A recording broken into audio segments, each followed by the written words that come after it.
Israel Iran युद्ध के बीच बड़ी खबर सामने आ रही है, जहां भारत ने ईरान से खरीदा एलपीजी। 8 साल में पहली बार ऐसा हुआ है। एलपीजी को लेकर आ रहा है सी बर्ड। तो ये बड़ी खबर आपको बता रहे हैं इजराइल ईरान युद्ध के बीच, जहां भारत और ईरान के बीच एक नया डील हुआ है, यानी कि 8 साल का रिकॉर्ड टूटा है। मिडिल ईस्ट जंग के चलते एलपीजी संकट लगातार गहराती जा रही थी, जहां भारत ने 8 साल बाद ईरान से गैस खरीदी है। इंडियन ऑयल कॉरपोरेशन ने ये खेप खरीदी है, जो 2018 के बाद पहली डील है। वहीं हॉर्मुज स्ट्रेट में संकट के चलते सप्लाई लगातार प्रभावित हो रही थी, जिससे देश में गैस की कमी और कीमतों का दबाव भी लगातार बढ़ता जा रहा था। तो लगातार ईरान और इजराइल में जारी जंग के बीच इस सीधे पड़ते असर का अब भारत ने निवारण खोज लिया है। भारत ने रसोई गैस खरीदी है ईरान से, और ये 8 साल बाद ये बड़ी डील हुई है। गैस की बढ़ती कीमत के बीच भारत ने एक बड़ा और अहम फैसला लिया है। करीब 8 साल के बाद भारत ने ईरान से एलपीजी यानी कि लिक्विफाइड पेट्रोलियम गैस खरीदी है।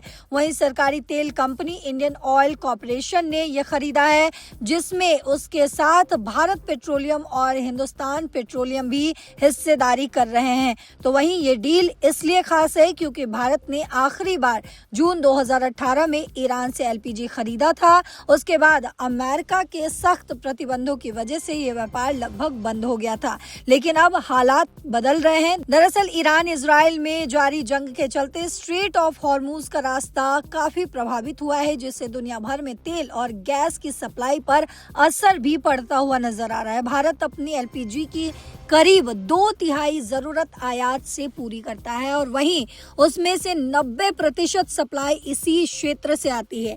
ऐसे में जब सप्लाई चेन टूटने लगी तो देश में गैस की किल्लत कहीं ना कहीं बढ़ती हुई नजर आई। कई जगह लोगों को मजबूरी में लकड़ी जलाकर भी खाना बनाना पड़ा, तो कहीं एलपीजी सिलेंडर को लेकर लंबी लाइनें लगी हुई दिखी, झगड़े देखने को मिले। तो वही जानकारी यह है कि इस बार भारत ने करीब 43,000 टन एलपीजी खरीदी है।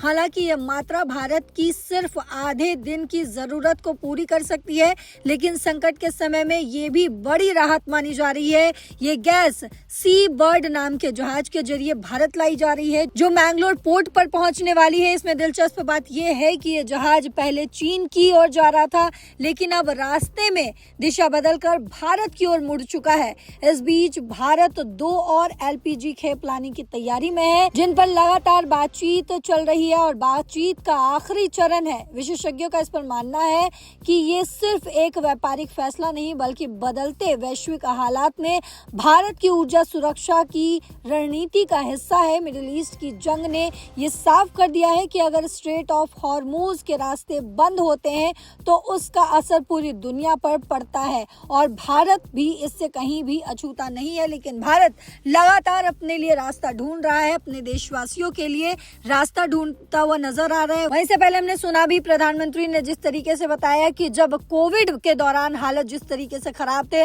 और हम पूरी तैयारी के साथ थे, उसी तरीके से हमें तैयारी में रहना होगा। लेकिन इस बीच बड़ी खबर यह है कि ईरान के साथ भारत का ये नया डील हुआ है, जिसके तहत सी बर्ड नाम का जहाज एलपीजी की खेप लेकर भारत पहुंच रहा है। तो इसमें और भी तमाम अपडेट्स सामने आ रहे हैं। तमाम अपडेट्स के साथ एक बार फिर आपके सामने हाजिर होंगे। तब तक देश और दुनिया की बाकी खबरों के लिए देखते रहिए दैनिक जागरण। नमस्कार।